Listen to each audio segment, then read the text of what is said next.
Salatu wassalamu ala sayyidina Muhammadin asyrafil anbiya'i wal mursalin wa ala alihi wa ashabihi wa tabi'in wa tabi'ihim bi ihsanin ila yaumiddin. Tuan-tuan dan puan-puan yang dirahmati Allah, marilah sama-sama kita memulakan majlis kita pada malam ini dengan memohon taufik, hidayah dan pimpinan daripada Allah Subhanahu wa taala. Mudah-mudahan Allah anugerahkan kita ilmu dan kefahaman yang diberkatinya, ilmu yang memimpin perjalanan hidup kita tunduk sebagai hamba-Nya yang bertakwa, yang melaksanakan perintah-perintahnya, yang meninggalkan apa jua larangan dan kegahannya. Mudah-mudahan kita dianugerahkan oleh Allah ilmu yang menjadi pelita, menerangi dan memimpin perjalanan hidup kita sementara waktu di atas muka bumi ini, sampailah saatnya kita kembali kepada Allah nanti dalam keadaan kita redha lagi diredainya. Dengan niat doa yang demikian, Al-Fatihah. A'udzu billahi minasyaitonir rajim. Bismillahirrahmanirrahim. Alhamdulillahi rabbil alamin. الرحمن الرحيم مالك يوم الدين إياك نعبد وإياك نستعين اهدنا الصراط المستقيم صراط الذين أنعمت عليهم غير المغضوب عليهم ولا الضالين.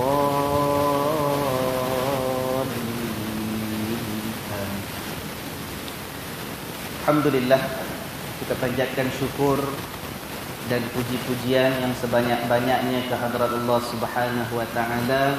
Malam ini Allah kurniakan kita kesempatan, peluang untuk kita bertemu bersama dalam majlis yang penuh dengan barakah ini.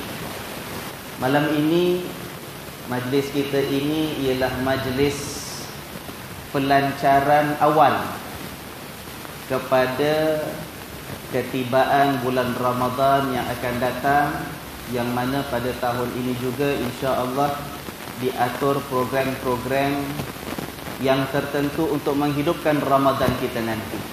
Mudah-mudahan Ramadan kita Ramadan yang lebih baik daripada Ramadan-Ramadan yang lalu. Mudah-mudahan apa yang diatur oleh sahabat-sahabat dan saudara-saudara kita untuk membantu kita menghayati dan menghargai Ramadan, mudah-mudahan semua usaha yang dirancangkan itu diberkati oleh Allah, dan kita juga mudah-mudahan mendapat manfaat daripada apa yang diaturkan itu nanti. Bulan Ramadan dah tinggal berapa minggu ya? Lebih kurang 1 bulan lebih sedikit, sebab sekarang dah hujung Rajab dah, ya kan? Masa bergerak begitu pantas, ya kan? Kita pejam celik, rasanya baru kemarin kita sambut Hari Raya, baju raya pun masih garing lagi. Dah nak sambut Ramadan yang akan datang. Begitu hakikat kita sebagai manusia hidup di atas muka bumi ini, ditentukan oleh Allah masa. Dan masa itu sesuatu yang sangat hampir kepada kita walaupun kita tidak nampak yang namanya masa. Kita tidak dapat mengawal, mengubah masa. Tetapi kehidupan kita ini tertakluk kepada masa yang Allah peruntukkan kepada kita. Bagi orang yang beriman, dia akan menggunakan hatinya yang murni, akal yang dianugerahkan oleh Allah untuk mengambil iktibar daripada peredaran masa dan waktu. Hari berganti hari, minggu bersilih ganti, bulan datang dan pergi. Tiba-tiba tahun yang datang mengetuk pintu hidup kita kembali. Kita akan bertemu dengan Ramadan. Rugi kalau manusia ini dalam kesibukannya, berbagai urusan yang diatur untuk kehidupan dunianya, kalau sampai tidak mengambil iktibar, kalau sampai tidak merenung dan memikirkan hakikat kehidupannya sebagai manusia yang senantiasa tertakluk dengan umur dan usia yang ditentukan oleh Allah. Sebab itu tuan-tuan dan puan-puan sekalian, Allah Subhanahu wa taala berfirman mengingatkan kita, inna fi khalqis samawati wal ard wa ikhtilafil laili wan nahar la ayatin liulil albab. Sesungguhnya dalam kejadian langit dan bumi dan peredaran malam dan siang itu terdapat tanda-tanda dan peringatan bagi orang-orang yang memiliki albab, yang memiliki hati yang berfikir. Itu albab. Jadi Allah jadikan langit bumi untuk manusia ini berfikir, terutama orang yang hatinya bersih dengan keimanan dan memanfaatkan akal fikiran yang dikurniakan oleh Allah. Melihat hari bermula dengan terbitnya matahari, lalu berterusan sehingga matahari itu tegak di langit yang tengah, kemudian ke barat, dan akhirnya siang itu tinggal berlalu digantikan dengan waktu malam yang gelap. Malam pula begitu, satu malam kita berehat, akhirnya besoknya digantikan dengan waktu siang. Dia tak berhenti, terus berputar. Sebab begitulah yang diatur oleh Allah Subhanahu wa ta'ala. Jadi kata Allah itu semua adalah tanda dan peringatan bagi orang yang mempunyai akal fikiran dan hati yang bersih. Alladzina yadhkurunallaha qiyaman wa qu'udan wa 'ala junubihim wa yatafakkaruna fi khalqis samawati wal ardh. Rabbana ma khalaqta hadza batila subhanaka faqina 'adzabannar. Orang-orang ulil albab ini yang berfikir dan mempunyai hati yang murni, mereka itu senantiasa mengingati Allah, berzikir, menyebut nama Allah, mengagungkan Allah, tidak lupa kepada Allah. Sama ada ketika mereka itu duduk, sama ada ketika mereka itu berdiri, mahupun ketika mereka duduk, mahupun ketika mereka berbaring. Dan mereka mengatakan, ya Tuhan kami, Engkau tidak jadikan semua makhluk ciptaanmu ini dalam keadaan sia-sia. Ya Tuhan kami, ma khalaqta hadza batilan subhanaka faqina 'adzabannar. Maha suci Engkau ya Allah, maka lindungilah kami daripada api neraka. Mudah-mudahan Allah Subhanahu wa taala menetapkan iman kita, meletakkan kita di dalam golongan hamba-hambanya yang dikatakan ulil albab. Masa berganti masa, hari berganti hari, tahun baru datang dan tahun yang lama pergi, kita tidak sia-sia sebagai hamba Allah. Kita merenung, kita mengambil iktibar, dan kita mengakui betapa kita telah banyak menzalimi diri kita sendiri. Tuan-tuan dan puan-puan sekalian, ya alhamdulillah, bulan Ramadan ini kan hadiah daripada Allah. Allah nak anugerahkan kita hadiah yang terlalu istimewa, yang tidak ada tolok banding harganya dibandingkan dengan perkara-perkara yang lain, terutama kalau kita nak bandingkan dengan isi dunia ini. Ramadan yang begitu besar ganjarannya, yang saban tahun kita sambut dengan hati kita diisi dengan keimanan. Kita mohon kepada Allah pengampunan sepanjang Ramadan. Kita mohon kepada Allah rahmat dan kasih sayangnya sepanjang Ramadan. Kita minta kepada Allah supaya diterima amal ibadat kita, puasa kita, tilawah dan tadarus kita. Kita harapkan kita masuk bertemu dengan Ramadan membawa dosa yang menggunung tinggi, tetapi harapan kita juga besar supaya akhir Ramadan kita berjaya mendapatkan pengampunan daripada Allah. Kita keluar daripada Ramadan bagaikan seorang anak yang baru dilahirkan ibunya, bersih daripada dosa dan kesalahan. Tuan-tuan ya, tahun ini untuk Ramadan kita, sahabat-sahabat kita, masjid-masjid seluruh Singapura merancang dan mengatur untuk diadakan kempen sepanjang Ramadan ini dengan tema Ramadan bersama keluarga. Kita hendak bulan Ramadan akan datang ini adalah bulan di mana kita kukuhkan hubungan di antara kita di dalam keluarga yang Allah kurniakan kita, bersama pasangan hidup kita, kedua orang tua kita, anak-anak yang Allah hadiahkan kepada kita. Begitu juga keluarga besar kita, yaitu kita sesama insan, terutama sebagai orang-orang yang beriman umat Nabi Muhammad sallallahu alaihi wasallam. Kita sepatutnya mengukuhkan ikatan hubungan kekeluargaan itu sepanjang bulan Ramadan. Sebab bulan Ramadan bulan rahmah, bulan yang penuh dengan kasih sayang Allah. Bulan yang kita sendiri pun dibandingkan bulan-bulan yang lain, subhanallah, bulan Ramadan kita lebih banyak masa dengan keluarga, ya tak? Kalau bulan-bulan yang lain nak tunggu makan malam sama-sama tu susah sangat. Yang bapaknya overtime lah, yang anak-anaknya ada CCA balik lambat lah, yang bolanya sampai pukul 8 lah, yang keluar jalan dengan kawan-kawan pukul 9 baru balik rumah lah, ya kan? Kadang-kadang nak tunggu hujung minggu pun nak makan bersama susah sangat. Tapi bulan Ramadan kita tengok, pagi mata tengah kelat-kelat, sahur sama-sama. Maknya sungguh-sungguh kejut anak-anaknya bangun walaupun susah. Sanggup si ibu siapkan masakan untuk sahur. Dipanaskan nasi, dipanaskan mertabaknya, dipanaskan ayam masak merahnya, semata-mata untuk ajak sahur bersama. Nanti untuk buka pula daripada pukul 4 petang dah sibuk kat dapur, kelentang-kelentung. Bapa senang aja, balik tinggal duduk, ya kan? Tapi begitu kesungguhan seorang ibu dan seorang isteri, benar-benar menginginkan supaya Ramadan itu dapat dirasakan kemanisannya bersama. Kemudian dalam bulan Ramadan itu kan bulan kita minta ampun dengan Allah. Kita juga telah memahami kalau orang nak minta ampun kepada Allah, dia juga perlu terlebih dahulu mempunyai sifat mengampunkan kesalahan orang lain.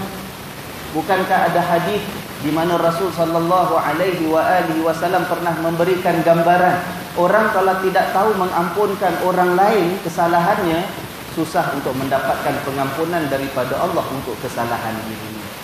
Macam mana Allah nak ampunkan seorang hamba kalau hamba itu sendiri hatinya keras, hatinya sombong, hatinya tidak mahu memandang kesilapan orang lain itu sebagai sesuatu yang layak dimaafkan.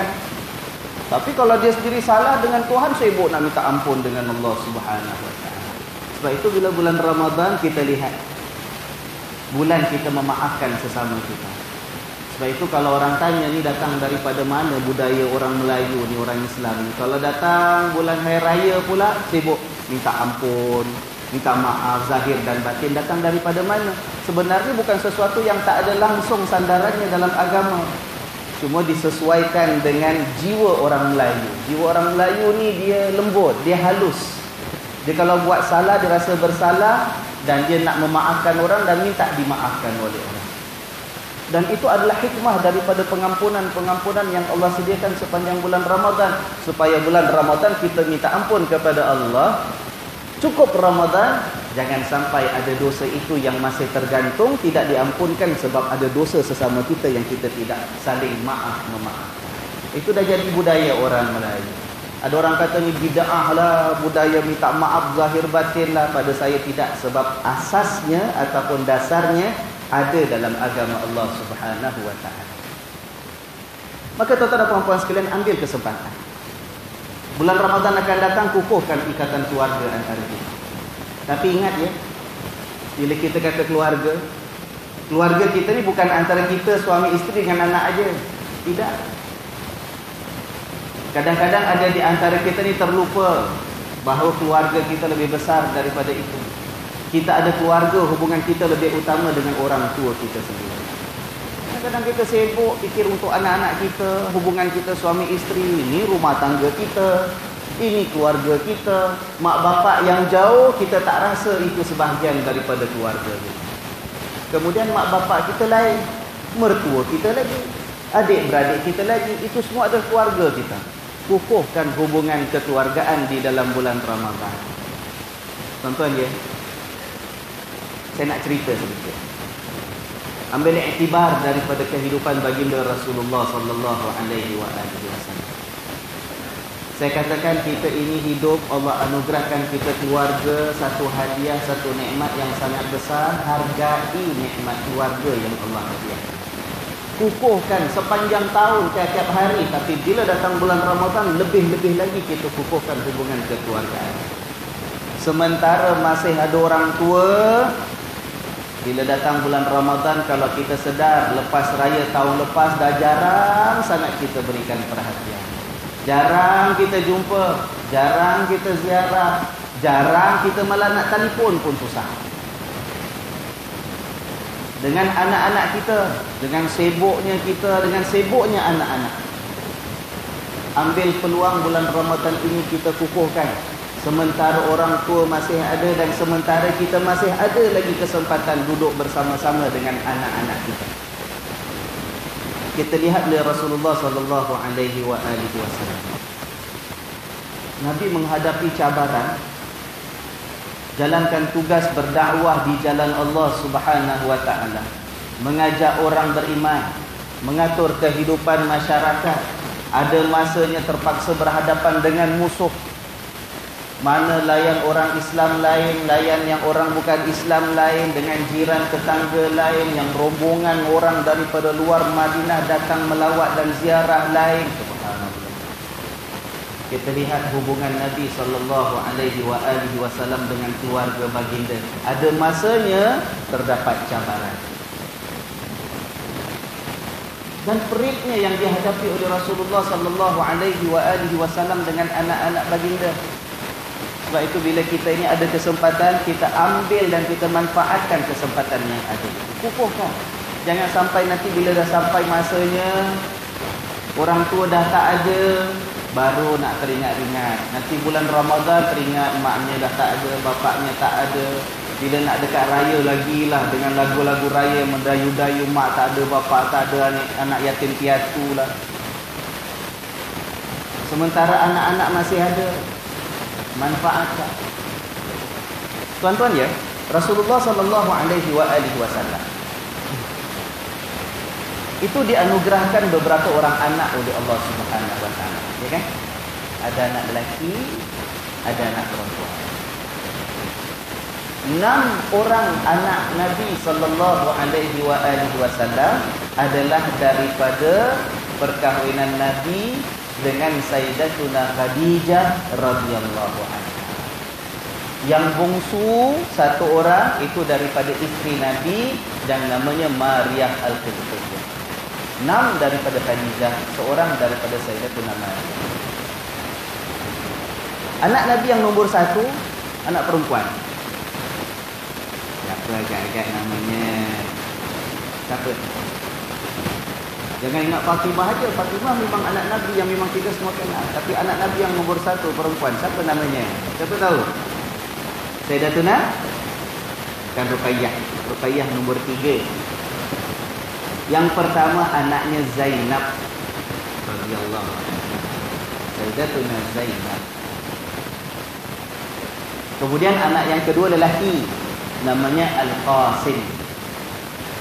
Daripada Al-Qasim itu maka Nabi SAW memakai nama gelaran Abul Qasim, bapa kepada Al-Qasim. Kemudian yang ketiga anak perempuan, namanya Ruqayyah. Itu yang ketiga. Dan yang keempat namanya Ummu Kalsum. Kenal Ummu Kalsum? Siapa Ummu Kalsum? Bukan yang penyanyi tu. Kalau sebut Ummu Kalsum lagi, kalau yang tahun 50-an 60-an Ummu Kalsum. Anak Rasul sallallahu alaihi wasallam namanya Ummu Kalsum, adik kepada Sayyidatuna Ruqayyah. Nak cerita ya, 3 anak perempuan ini, kakak-kakak kepada Sayyidatuna Fatimah. Zainab, Ruqayyah dengan Ummu Kalsum. Sebelum Rasulullah sallallahu alaihi wasallam mendapat wahyu, sebelum dilantik menjadi nabi, itu 3 anak perempuan telah dikahwinkan. Zainab dikahwinkan dengan sepupunya namanya Abul As bin Ar-Rabi'. Siapa Abul As? Abul As ini anak kepada Halah dengan Khadijah adik-beradik. Ya, jadi Khadijah dengan Halah, ini adik-beradik perempuan.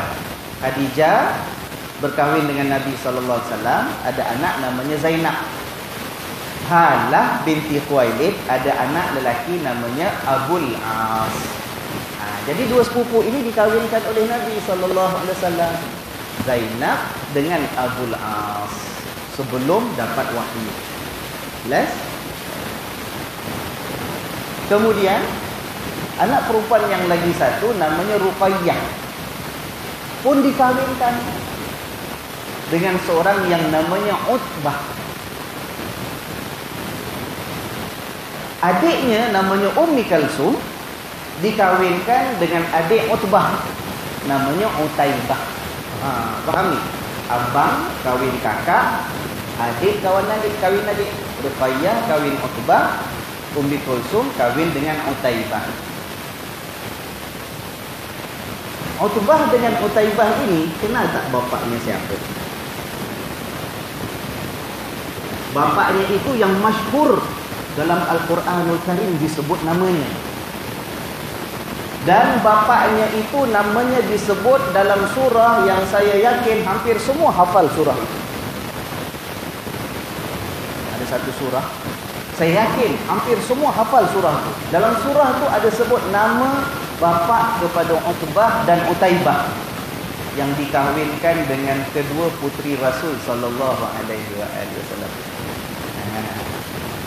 Kan seronok gini ceramah ada soalan saya kasih kuis sikit. Kalau tidak nanti tidur. Cuba tuan-tuan ingat ya. Apa surah yang tuan-tuan rasa tuan-tuan hafal, ramai hafal, dalam surah tu ada sebut nama seorang?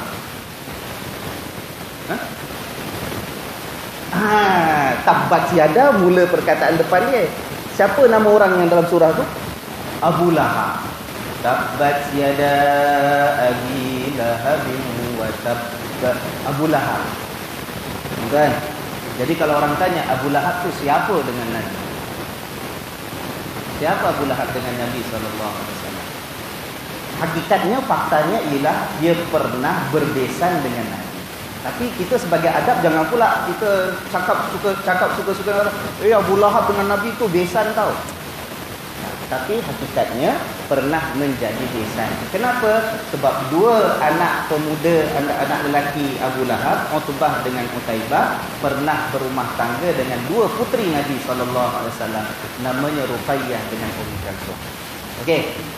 Cerita belum mula tau. Baru sebut siapa-siapa je. Kita saran pukul 10 kan?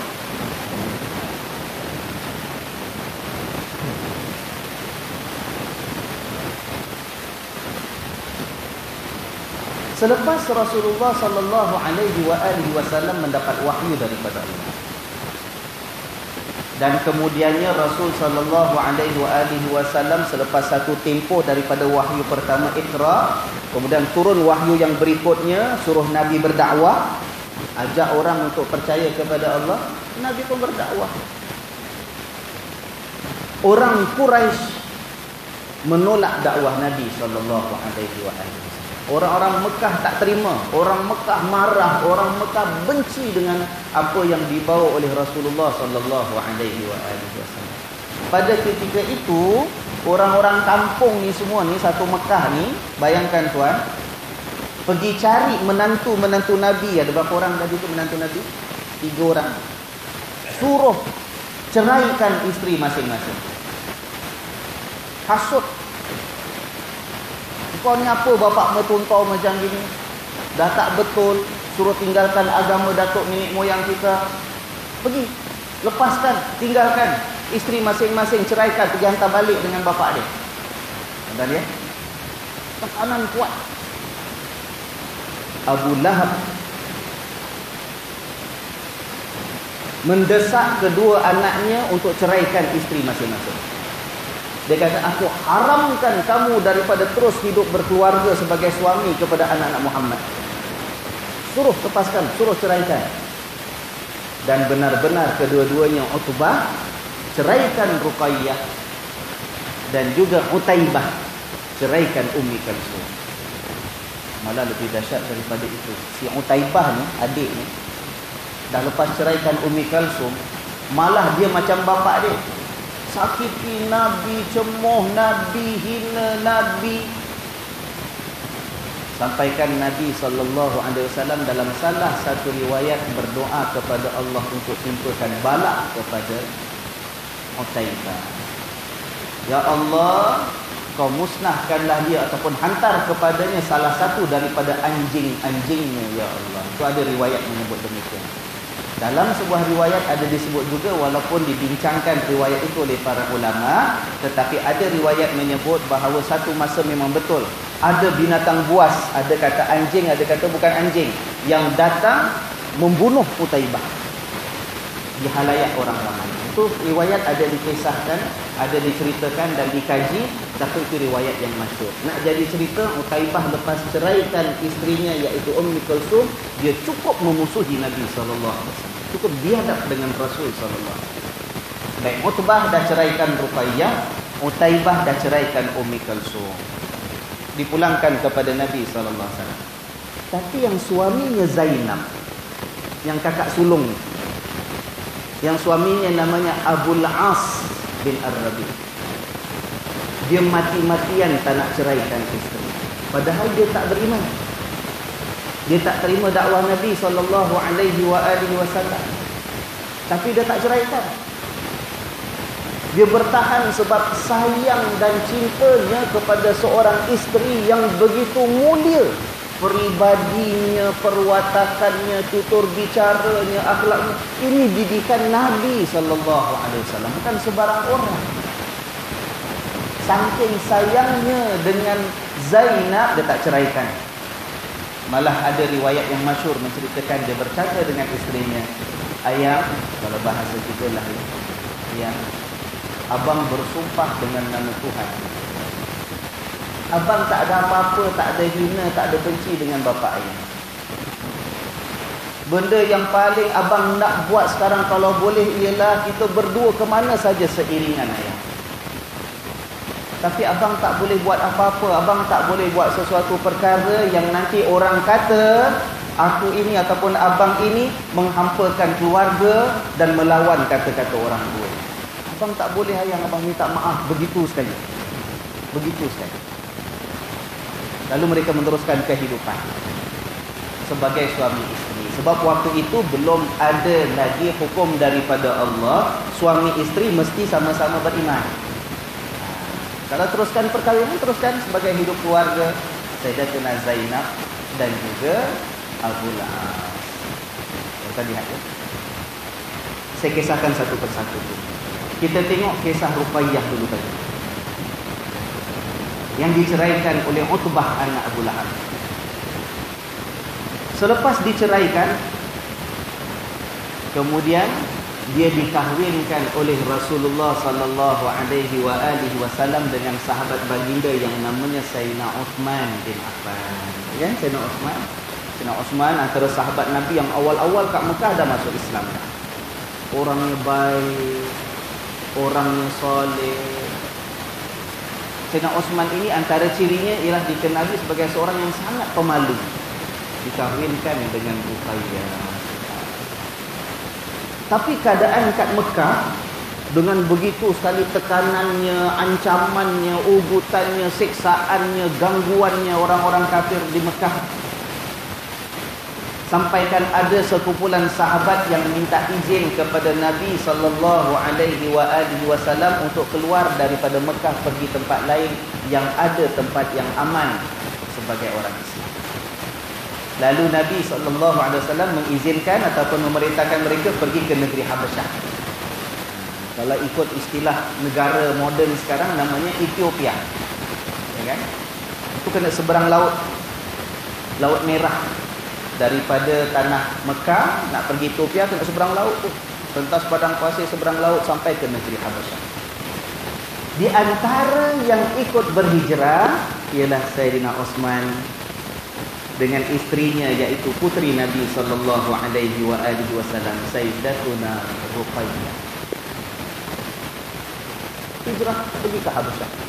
Lalu di sana hidup di bawah pemerintahan raja yang adil tetapi beragama Nasrani yang pegang betul dengan ajaran Nabi Isa alaihi salam. Duduk di sana. Terpisah Ruqayyah daripada bapaknya, terpisah Ruqayyah daripada ibunya.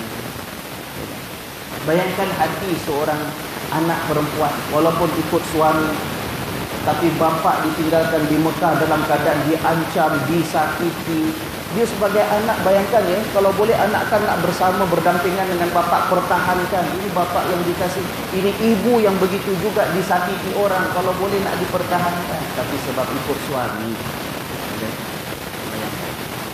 terpisah dia daripada Rasul sallallahu alaihi wasallam. Ikut suaminya Sayyidina Uthman. Masa di Habasyah tuan,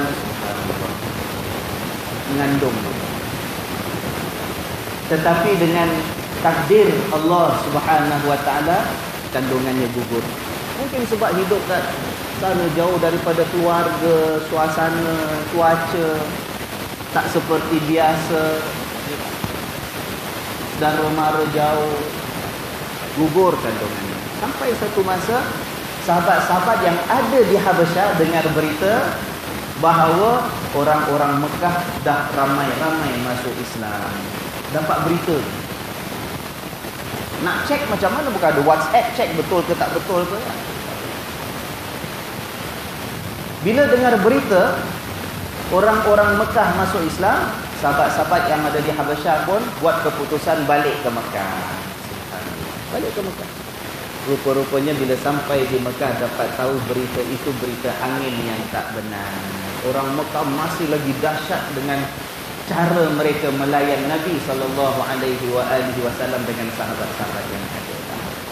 Susah hati lagi tuan. Lalu Rasulullah SAW perintahkan pergi balik hijrah ke Habasyah. Sayyidina Uthman dengan Ruqayyah untuk kali kedua berangkat ke Habasyah. 2 kali terpaksa tinggalkan bapaknya, tinggalkan maknya. Tetapi kali kedua masa di Habasyah dapat anak. Dikurniakan oleh Allah Subhanahu wa taala seorang anak yang bernama apa ya? Umamah, anak Zainab, Abdullah. Namanya Abdullah, ya. Lahir di Habasyah, hidup bersama dengan Sayyidina Uthman radhiyallahu anhu. Subhanallah. Tuan-tuan, nak jadi cerita ya. Dalam keadaan susah payah hidup di Habasyah, sampai satu masa dapat berita betul-betul mengatakan bahawa Nabi SAW dengan para sahabat akan berangkat berhijrah ke Madinah.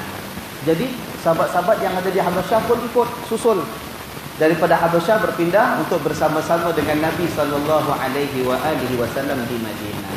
Berangkat balik. Susah payah lagi. Ruqayyah berpindah randah bersama-sama dengan suami yang disayangi oleh Sayyidina Uthman bin Affan radhiyallahu anhu. Sampai di Madinah barulah dapat ditemukan semula dengan ayahnya. Tapi rupa-rupanya bukan semuanya itu membahagiakan. Bukan semuanya kata orang tu happy ending. Sebab apa? Bila sampai di Madinah bertemu dengan Rasulullah sallallahu alaihi wasallam, tengok-tengok rupanya ada seorang insan yang dikasihi dan dirindui telah tidak ada. Siapa? Ibunya Khadijah radhiyallahu anha. Ibunya Khadijah meninggal semasa di Makkah. Dan ibunya meninggal bukan dalam keadaan senang lenang, tuan-tuan. Ibunya Khadijah radhiyallahu anha meninggal dalam keadaan keperitan sebab 3 tahun itu kan diputuskan hubungan, diboikot oleh orang-orang Mekah. Mereka duduk satu kawasan, tak boleh berniaga, tak boleh jual beli barang, tak ada barang nak buat makan, tak ada apa nak berikan pada anak-anak kecil, susu pun tak ada. Merana, tuan-tuan, diboikot oleh orang-orang Mekah. Dalam keadaan demikian, baru habis saja boikot, Sayyidatuna Khadijah meninggal dunia. Bayangkan remuknya hati seorang anak yang terpisah daripada ibunya. Bila sampai masa dapat bertemu kembali, ingat-ingat dapat bersama dengan ibu dan ayahnya, rupa-rupanya mendapat berita ibunya telah meninggal. Tak sempat bertemu di akhir hayatnya. Ibunya meninggal dalam keadaan sengsara sebab mempertahankan seorang suami yang bergelar Rasulullah sallallahu alaihi wasallam. Bayangkan, nak jadi cerita lagi. Tidak lama selepas itu, anak seorang yang namanya Abdullah ini masih kecil lagi semasa di Mekah meninggal dunia. Susah payah tinggalkan bapa. Dulu ada suami pertama, suami ceraikan. Kahwin suami kedua, tinggalkan bapa. Mengandung kali pertama, gugur. Balik Ingatkan orang Mekah dah masuk Islam, rupanya berita palsu. Mengembara lagi sekali, kali kedua.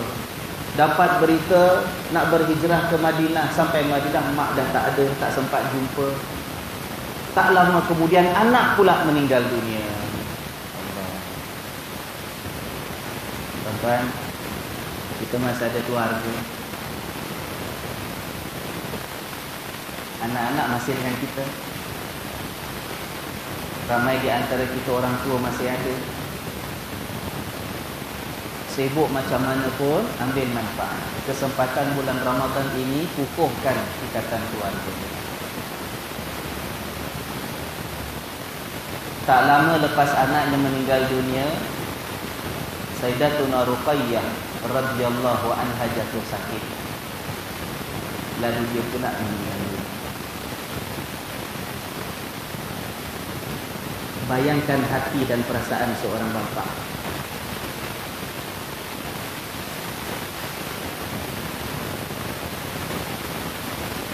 Dapat sekejap menimang cucu meninggal. Tak lama lepas itu anak perempuannya meninggal. Dan yang sedih sangat bukan setakat Nabi SAW. Suaminya Sayyidina Uthman bin Affan sedih sangat. Sedih sangat. Sampaikan bapa mertuanya iaitu Nabi SAW perasan kesedihan yang ada menggamit hati dan perasaan menantunya ini, bertanya, kenapa kau sedih sangat wahai Uthman? Dia katakan, ya Rasulullah, satu keistimewaan yang orang lain tak ada, aku ada, tapi telah hilang daripada aku, ya Rasulullah. Bila mati putrimu, aku dah bukan menantumu lagi. Ikatan antara aku denganmu, ya Rasulullah, putrimu dah tak ada. Lalu kemudiannya Rasulullah SAW mengatakan kepada Sayyidina Uthman, wahai Uthman, Jibril datang kepada aku membawa perintah daripada Allah Subhanahu wa taala untuk mengahwinkan kau pula dengan putri aku yang lagi satu, adik pada Ruqayyah, iaitu Ummi Kalsum. Ummi Kalsum yang dah diceraikan juga, suami yang pertama tu Utaibah, anak Abu Lahab juga. Nabi kawinkan Sayyidina Uthman dengan Ummi Kalsum. Ini satu keistimewaan yang cuma ada didapatkan oleh Sayyidina Uthman, tidak ada orang lain yang dapat. Sebab bermenantukan ataupun menantu kepada Nabi SAW dua kali. Sebab itu di antara gelaran Sayyidina Uthman ialah Zunnurain. Mana Zunnurain? Yang mempunyai dua cahaya. Kenapa ada dua cahaya? Sebab isteri pertama anak Nabi, isteri kedua pun anak baginda Rasulullah sallallahu alaihi wasallam. Dan mereka meneruskan kehidupan mereka sebagai suami isteri di Madinah. Itu kisah Ruqayyah. Jadikan iktibar. Hidup Nabi, jalankan tugas dan tanggungjawab itu tidak mudah. Cabarannya besar, pengorbanannya berat. Tetapi begitu utuh mempertahankan iman yang ada di dalam hati. Kisah Sayyidatuna Zainab pula. Tadi Ruqayyah ya. Ruqayyah pindah di Habasyah 2 kali, gugur anak pertama, sampai dapat pindah ke Madinah. Anaknya meninggal, tak lama dia pula meninggal. Kemudian Nabi kawinkan suaminya dengan adiknya, iaitu Ummi Kalsum. Sayyidatuna Zainab, ini yang saya katakan tadi, suaminya Abul As, bila ditekan, didesak oleh orang Quraisy untuk ceraikan, suaminya tak ceraikan. Sayang sangat dengan isterinya yang nama Zainab. Apa yang berlaku tuan?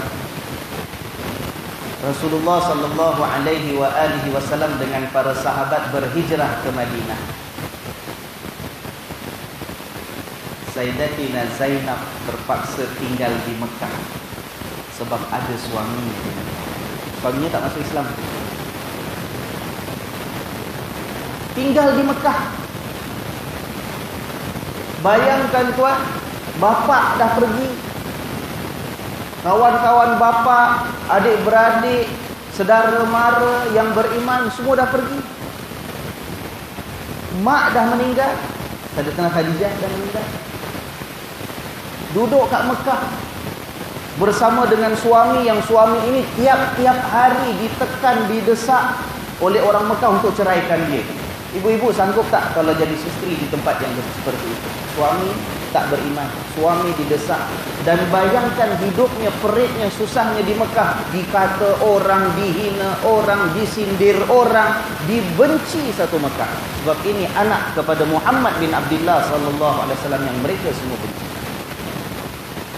Tapi tak boleh hijrah, pasal duduk di Mekah. Bayangkan tak, terpisah dengan bapa. Tahun kedua hijrah, tuan-tuan, apa yang berlaku? Berlaku peperangan Badar. Tahun kedua lepas hijrah. Dan suaminya yang namanya Abul As ikut sama-sama tentera daripada Mekah pergi ke Madinah. Nak buat apa pergi Madinah? Sebab hendak memerangi. Perangi siapa? Abul As ikut tentera daripada Mekah pergi Madinah, nak perang dengan siapa? Dengan bapa mertuanya, iaitu Nabi Muhammad sallallahu alaihi wasallam. Bayangkan hati seorang isteri dan seorang putri. Bapa jauh, suami tak masuk Islam, aku tinggal kat Mekah. Jiran-jiran yang ada semua yang macam ni, bukan yang macam tu. Suami nak keluar ni, entah balik entah tidak sebab pergi perang. Nak perang pula, nak lawan dengan bapaknya. Tuan-tuan bingung kan kalau kita jadi tempat Sayyidatuna Zainab, bingung kita. Jadi berdoa kepada Allah Subhanahu wa taala. Apa doa Sayyidatuna Zainab? Minta, ya Allah, Engkau beri kemenangan kepada bapakku dan lindungilah suamiku. Doa Sayyidatuna Zainab. Menangkan bapa, lindungi suami. Lalu bertempur dua pasukan di medan pertempuran Badar. Nak jadi cerita, tuan, antara yang ditawan oleh orang-orang Islam ialah Abul As, suami kepada Zainab, kena jadi orang tawanan. Ditawan oleh siapa?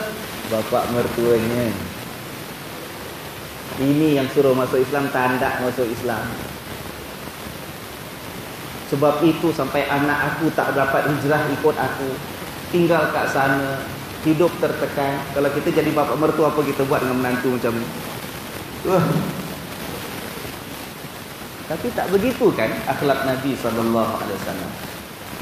Kemudiannya, nak jadi cerita, Sayyidatuna Zainab dengar berita suaminya tertawan. Maka apa dia buat? Dia buatlah seperti mana orang-orang di Quraisy yang lain, bebaskan keluarga mereka daripada tawanan orang-orang Islam di Madinah. Sayyidatuna Zainab turut hantar wang tebusan ataupun harta tebusan. Tahu tak apa harta tebusan yang dihantar? Supaya suaminya itu dibebaskan oleh bapaknya sendiri. Dihantar kalung. Tahu kalung tak? Peninggalan marhumah ibunya, Khadijah radhiyallahu anha. Itulah satu-satu peninggalan mak yang ada. Harta yang sangat disayang. Kalung peninggalan mak dia itulah yang dia hantar sebagai tebusan kepada bapaknya agar suaminya dibebaskan, dia hantar pulang ke Mekah. Kalau kita di tempat Nabi SAW, sampai ke dalam tapak tangan kita kalung peninggalan bekas isteri kita yang sangat kita rindu, yang dihantar oleh puteri kita yang jauh, tengah-tengah hidup tertekan dengan jiran yang membenci dan memusuhi. untuk membebaskan menantu kita yang masih tidak mahu beriman, supaya dia balik ke Mekah dapatkan isteri. Nabi tak boleh buat keputusan pandai-pandai sendiri, walaupun ni Nabi, walaupun ni pemimpin. Nabi bercakap dengan sahabat-sahabat yang ada. Kamu kenal ini dan kamu tahu untuk siapa tujuan ini dihantar.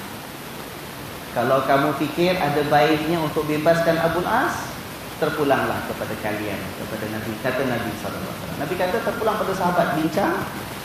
Kalian tahu ni apa? Untuk siapa? Kalau kalian fikir-fikir, rasa nak bebaskan dia, nak hantar balik ke Mekah, terpulanglah kalian buat keputusan. Nabi tak gunakan kuasa secara peribadi, tak.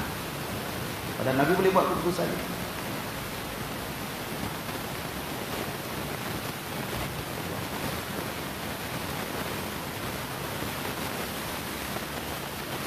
Para sahabat buat keputusan. Ya Rasulullah, kita terima dan kita hantar dia balik ke Mekah. Lalu Nabi SAW bercakap dengan Abul As, buat janji dengan Abul As. Wahai Abul As, bapa lepaskan kau balik Mekah, tapi janji dengan bapa, sampai Mekah, anak bapa yang namanya Zainab kau hantar ke Madinah. Sampai sana balik, hantar anak aku balik kepada aku. Abul As balik ke Mekah, walaupun bukan orang Islam, Bapak, walaupun tak beriman, Bapak, tapi dia tunaikan janjinya kepada bapa mertua. Padahal waktu tu kalau dia dah balik kat Mekah, dia nak buat apa pun, siapa boleh. Nabi kat Madinah, orang-orang Islam kat Madinah. Dia kalau nak tahan isteri dia, kalau dia nak dendam dengan Nabi, tuan-tuan, nak dendam dengan Nabi, boleh aja dia aniaya isterinya kat Mekah. Orang kampung tepuk tangan kesukaan. Betul tak, tuan? Tapi sebab sayangnya dengan si isteri yang namanya Zainab, dan hormatnya dengan Rasulullah sallallahu alaihi wasallam, sampai di Mekah dia tunaikan janjinya dengan Nabi. Dia hantar isterinya dengan penuh rasa berat hati. Isteri yang sangat disayangi, dicintai, bayangkan nak berpisah, hantar juga ke Madinah. Sayyidatuna Zainab berangkat ke Madinah dan bersatu kembali dengan ayahandanya Nabi Muhammad sallallahu alaihi wasallam. Terpisah suami isteri.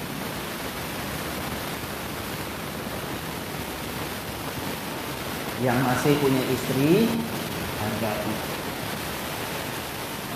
Yang masih punya suami, Bu, hargai.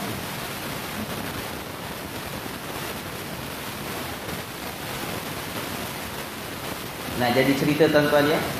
Jadi cerita. Terpisah. Kalau kemarin Zainab terpisah daripada bapaknya, sekarang Zainab terpisah dengan suaminya.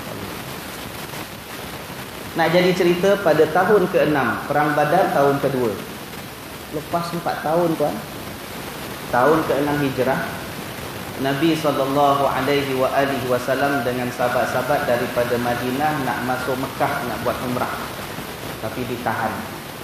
Orang Mekah tak kasih. Ya Muhammad, tahun ni balik, jangan masuk. Buat perjanjian, namanya perjanjian Hudaibiyah, itu tahun ke-6.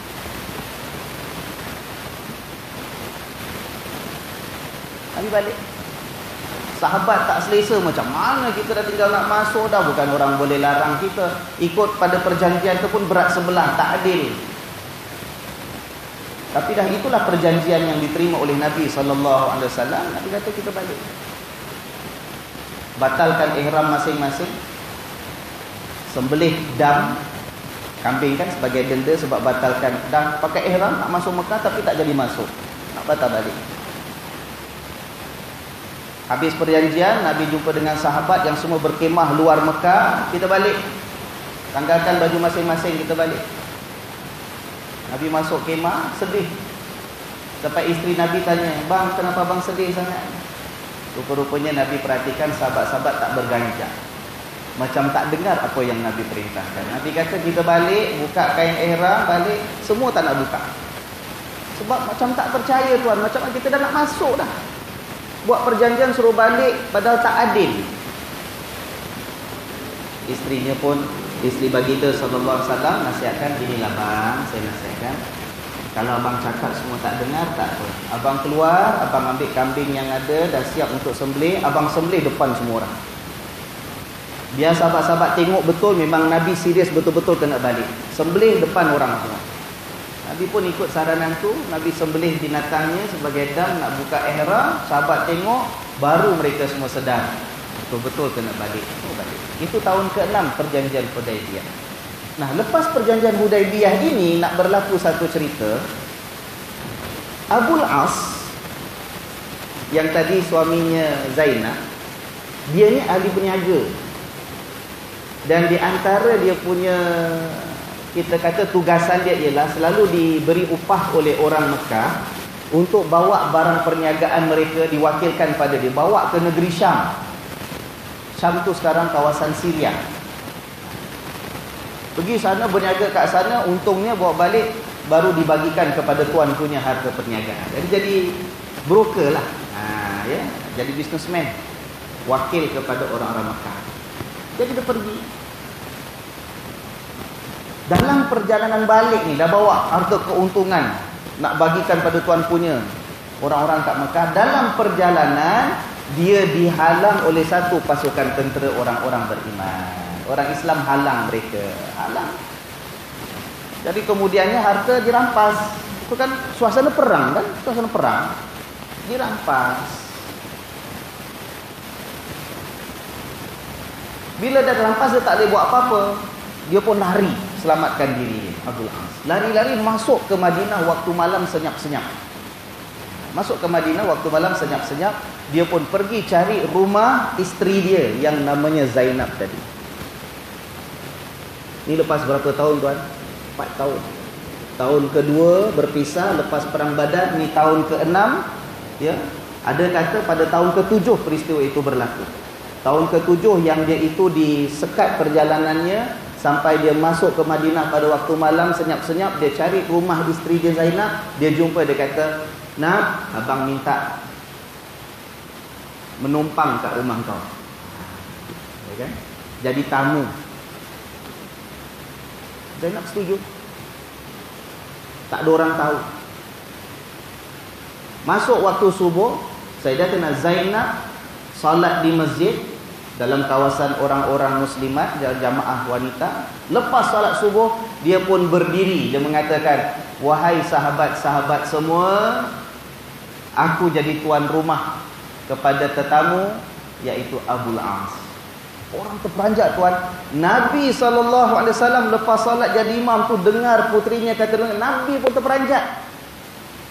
Nabi tu, bila masa masuk menantu aku ni, bila masa masuk berlindung jadi tetamu kat rumah putrinya. Sebab orang Arab tu kalau ada tetamu, orang Arab ya satu, dia cukup memuliakan tetamu. Kalau ada orang datang, dia tak boleh nak tolak. Pada dia satu yang memalukan, aib. Kalau ada tamu, suruh balik. Cukup aib. Jadi bila bertamu kat rumah Zainab, Zainab umumkan macam itu, Nabi pun terperanjat. Nabi pun terperanjat. Nabi kata dengan sahabat, aku pun baru ni dapat tahu ceritanya, seperti mana kalian pun baru dengar kabarnya daripada si Zainab. Nabi pun jumpa dengan menantu dia Abul As, dan Nabi pun bincang. Nabi kata apa yang berlaku. Dia kata aku dalam perjalanan, ya kan, kemudian ditahan. Bila ditahan, habis harta yang aku bawa untuk orang Mekah semua dah dirampas, kata dia. Minta supaya dijamin keselamatannya untuk didapat pulang ke Mekah. Lalu Nabi SAW berjumpa dengan pasukan yang dah tahan dia, yang dah ambil harta rampasan. Nabi kata, wahai sekalian sahabat aku, kamu kenal ini siapa? Kan menantu aku. Terpulang pada kalian. Kalau kalian nak pulangkan harta dia, dia bawa balik ke Mekah, dia sampaikan pada yang empunya. Tapi kalau kalian nak terus simpan, ambil harta rampasan masing-masing, itu hak kalian. Sebab suasana perang. If you want to keep, it's your right. But if you want to return, you will go back to Mecca and distribute to the owners. Jadi sahabat-sahabat tuan-tuan, kita kalau dengar Rasul cakap dengan kita macam tu, kita faham maksudnya kan? Maksudnya apa? Maksudnya pulangkanlah kalau boleh. Itu bahasa Nabi, halus. Ya kan? Macam orang Melayu pun gitu juga. Awak kalau tak nak kasih pun tak apalah. Tak paksa. Ya kan? Kalau boleh kasih ya alhamdulillah, tolong. Tak tolong tak apa, tak kecil hati. Maknanya minta tolonglah tu. Nah, kan? Nah. Jadi sahabat-sahabat yang dah ambil rampasan harta tadi, harta rampasan, kembalikan kepada Abul As. Dan Abul As berangkat balik ke Mekah. Dia cari ni siapa punya kasih, ni siapa punya harta, semua dah bagi. Dia kata, ada tak lagi orang belum dapat bahagian masing-masing? Semua dah dapat. Kemudian dia pun iklankan, aku menyaksikan bahawa tidak ada Tuhan selain daripada Allah, dan bahawa Muhammad itu ialah Rasul Allah. Saat itu dia pun berangkat pergi ke Madinah untuk mendapatkan isterinya dan bapa mertuanya dalam keadaan dia masuk Islam. Dan itu berlaku pada tahun ke-7 Hijrah. Tuan-tuan, 5 tahun terpisah sepasang suami isteri yang sedang di kemuncak cinta masing-masing. 5 tahun berpisah. Not in the best of situation. Akhirnya dapat kembali ke Madinah. Bertemu dengan isterinya. Rasulullah sallallahu alaihi wasallam kembali satukan Abul As dengan putrinya Zainab radhiyallahu anha. Macam happy ending, and they live happily ever after. No. Rupa-rupanya Allah takdirkan. Mereka ada anak namanya Umamah. Anak perempuan namanya Umamah. Umamah ini terkenal. Kan ada satu cerita, Nabi SAW pernah salat sambil dukung cucu. Itulah Sayyidatuna Umamah, anak kepada Zainab radhiyallahu anha, ya. Ada anak seorang namanya Umamah. Sangat-sangat disayangi oleh Nabi SAW. Nak jadi cerita tuan, tahun ke-7 dah bersatu semula. Lepas tahun, Sayyidatuna Zainab sakit, meninggal dunia. Setahun dapat sama-sama, meninggal dunia. Manalah suami tak sedih. Dia punya adventure, dia punya cerita tu, yang dulu didesak, ditekan orang kafir, tapi dia pertahankan mahligai cintanya. Pergi perang, kena berhadapan dengan mertua sendiri, kena tangkap jadi tawanan, dapat dibebaskan balik Mekah. Balik Mekah pula kena hantar balik isteri kepada bapa mertua. Lepas 5 tahun ataupun lepas 4 tahun kena tangkap lagi, ya kan? Lepas tu beriman, pergi ke Madinah, baru nak mulakan kehidupan baru penuh kebahagiaan. Setahun aja isterinya meninggal dunia, tuan-tuan. Allah atur demikian.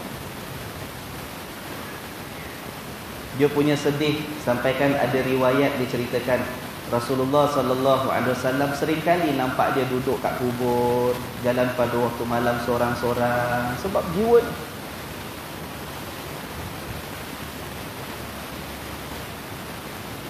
Keluarga adalah hadiah daripada Allah. Tak kira sama ada suami isteri, kita dengan orang tua, kita dengan anak-anak, anugerah besar daripada Allah. Kita tidak diuji sehebat ujian yang dilalui oleh Rasulullah sallallahu alaihi wasallam. Bayangkan. Jangan sia-siakan nikmat yang Allah berikan kepada kita. Kukuhkan ikatan kasih sayang kita, hargai, kita syukuri sepanjang Ramadan. Sebab kita tak tahu lagi berapa banyak Ramadan kita akan dapat bersahur bersama, berbuka bersama, berterawih bersama.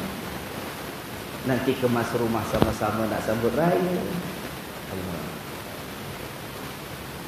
Jangan sampai kita hidup semasa di dunia, orang yang dikasihi Allah anugerahkan berada depan mata, kita lupakan kita abaikan, kita cuaikan. Nanti bila tak ada baru menangis mencari. Bila balik kepada Allah Subhanahu Wa Taala lebih dahsyat lagi, periksa-periksa, kita cuaikan tanggungjawab dan kewajipan kita kepada orang yang kita kasihi. Kukuhkan iman kita dan kukuhkan iman keluarga kita. Pelihara diri kita dan pelihara keluarga kita. Ambil kesempatan bulan Ramadan ini untuk kita kekalkan keharmonian, kecintaan, kasih sayang dalam keluarga kita. Kalau pernah berlaku krisis apa pun, tuan, perbaikilah. Apa pun kita nampak kekurangan pada orang tua kita, apa pun mungkin kekurangan kita nampak pada bapa kita, pada mak kita, percayalah bahawa yang pilih dia menjadi bapa kita, yang pilih dia jadi mak kita ialah Allah. Allah Maha Pengasih.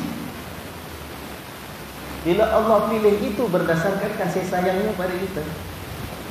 Allah Maha Bijaksana. Apa yang Allah pilih untuk kita, itulah yang terbaik untuk kita. Yang salah yang lama bapa pernah buat sampai bapa meninggal dunia mungkin, mohonlah pengampunan untuk bapa daripada Allah. Mungkin kekurangan mak yang ada, mohonkan pengampunan. Kita dengan anak kita pun begitu. Kalau anak itulah yang selalu mengguris perasaan kita, hakikatnya ialah bukan kita yang pergi pasar pilih dia, tak? Tuan-tuan, kita nak anak yang kita ada bukan kita pilih. Bukan kita boleh pilih yang tingginya macam mana, yang pendeknya macam mana, yang hidungnya macam mana, yang rambutnya macam mana. Kalau kerinting-kerinting itulah yang Allah berikan kepada kita. Kalau matanya bulat, mata bulat itulah yang Allah pilih untuk kita. Kalau itulah yang Allah pilih, maknanya itulah yang terbaik untuk kita. Walaupun dia sakitkan hati, walaupun dia mengguris perasaan, walaupun dia buat masalah, walaupun dia buat kita hampa dan kecewa.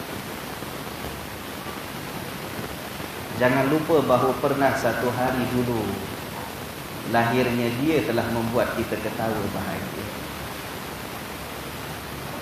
Jangan lupa bahawa nanti satu saat dan ketika kita kembali kepada Allah yang Maha Adil lagi saksama, Allah akan tanya bagaimana kita terima hadiah pemberiannya.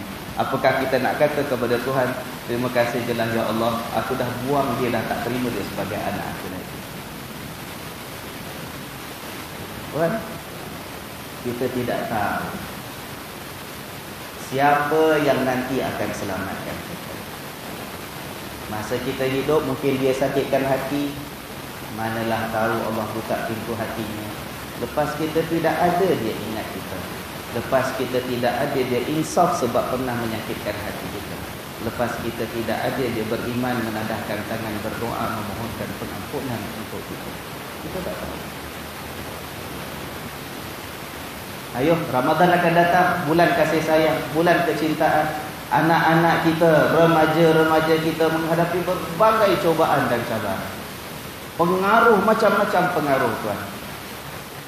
Ada kalanya kita sampai mati kutu tak tahu, cakap pun tak dengar, marah pun tak jalan, kita pun tak tahu apa kita nak buat. Jangan putus asa, sebab yang menguasai hati kita dan hati dia ialah Allah Subhanahu Wa Taala. Doa.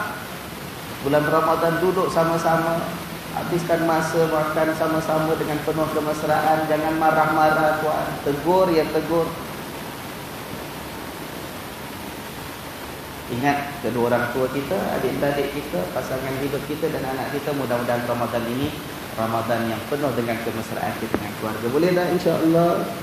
Bila kita bersatu hati dengan penuh kemesraan kerana Allah, Allah akan lindungi kita sama-sama. Tapi kalau kita pilih untuk memecahkan kasih sayang yang ada, kasih sayang Allah tak akan terima diberikan kepada kita. Irhamu man fil ardi yarhamkum man fis sama. Kasihi yang ada kat dunia sesama kamu, baru Allah akan kasihi kamu.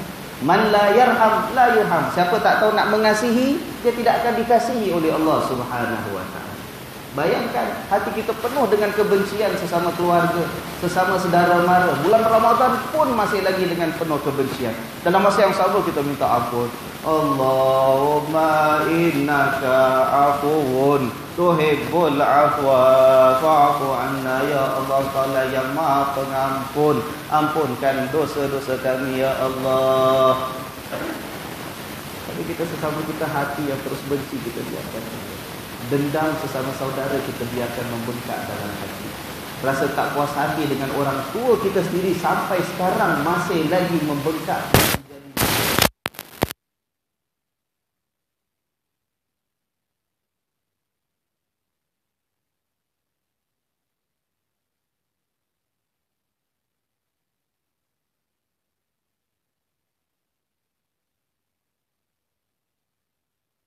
Sekarang bila malaikat nanti datang bawa hadiah yang namanya Ramadan kepada kita, dalam keadaan kita masih kotor lagi, dalam masih keadaan compang camping hati kita, jiwa kita, pemikiran kita, keluarga kita, jangan Pak, kita bersihkan daripada sekarang. Kita buat persiapan, kita sambut hadiah dengan baik, insya-Allah hadiah itu akan datangkan manfaat kepada kita. Tapi kalau hadiah datang kita dalam keadaan tak bersedia, takut rugi kita nanti. Orang lain dapat bahagia dengan hadiah bahagian masing-masing, kita kecewa.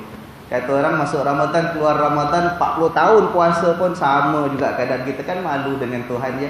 Pimai tangtu. Pergi balik camtu juga.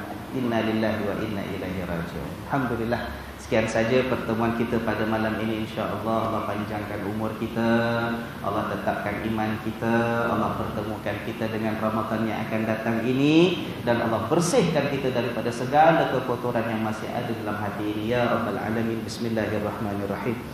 Alhamdulillahi rabbil alamin. Allahumma salli wa sallim ala sayyidina Muhammad wa ala ali sayyidina Muhammad. Allahumma inna nas'aluka ridhaka wal jannah wa na'udzu bika min sakhatika wan nar.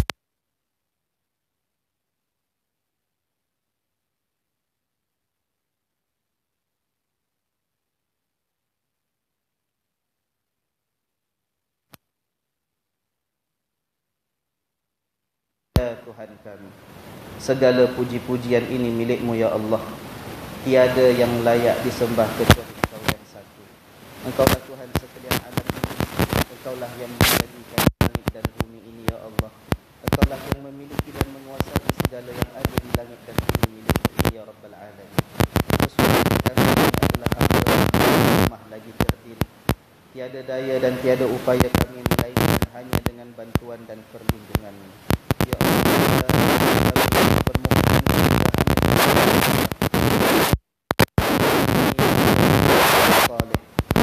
senantiasa mengejar ridha-Mu, yang senantiasa mengharapkan rahmat dan kasih sayang-Mu, yang senantiasa mencita-citakan nikmat hidup di dalam syurga-Mu nanti ya Arhamar Rahim. Ya Allah ya Tuhan kami, terlalu banyak sudah nikmat yang selama ini Kau curahkan ke atas kami. Terlalu luas rezeki yang telah selama ini Kau anugerahkan kepada kami ya Allah.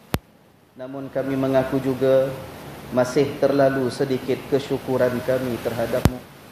Masih lagi terlalu sedikit